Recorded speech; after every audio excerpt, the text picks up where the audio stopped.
ବର୍ତ୍ତମାନ ସମୟର ବଡ଼ ଖବର। କଳିଙ୍ଗନଗର ଥାନା 53 ନମ୍ବର ଜାତୀୟ ରାଜପଥ ବ୍ରାହ୍ମଣୀ ବ୍ରିଜ୍ ନିକଟରେ ମର୍ମନ୍ତୁଦ ଦୁର୍ଘଟଣା ଘଟିଛି।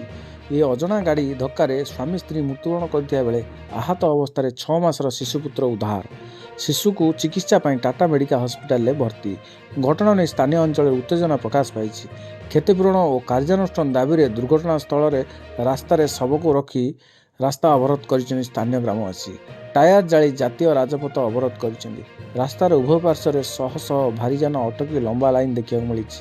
ମୃତକ ପଙ୍କ୍ପାଳ ଗ୍ରାମର ଜନ୍ମଜୟ ଦଳାଇ ବୟସ 28 ଓ ତାଙ୍କ ପତ୍ନୀ ବୈଶାଖୀ ଦଳାଇ 25 ବର୍ଷ ବୋଲି ଜଣାପଡ଼ିଛି। ଘଟଣାସ୍ଥଳରୁ ଗାଡ଼ି ଓ ଚାଳକ ଫେରାର ହୋଇଥିବା ଜଣାପଡ଼ିଛି। ସୂଚନା ମୁତାବକ ଉଭୟ ଦମ୍ପତି ଶିଶୁଟି ଚିକିତ୍ସା ପାଇଁ କବାଟବନ୍ଧ ପ୍ରାଥମିକ ଚିକିତ୍ସା କେନ୍ଦ୍ରକୁ ଶିଶୁ ନେଇ ଯାଉଥିଲେ। ବ୍ରାହ୍ମଣୀ ବ୍ରିଜ୍ ନିକଟରେ ଦୁର୍ଘଟଣା ଘଟିଥିଲା। କଳିଙ୍ଗନଗର ପୋଲିସ ଘଟଣାସ୍ଥଳରେ ପହଞ୍ଚି ଲୋକଙ୍କୁ ବୁଝାସୁଝା କରୁଥିବା ଦେଖିବାକୁ ମିଳିଛି। ଗାଡ଼ିଟିକୁ ଠାବ କରିବା ପାଇଁ ପୋଲିସ ଉଦ୍ୟମ ଜାରି ରଖିଛି। ବ୍ୟୁରୋ ରିପୋର୍ଟ, ଦ ଏସ୍ ଲାଇଭ୍।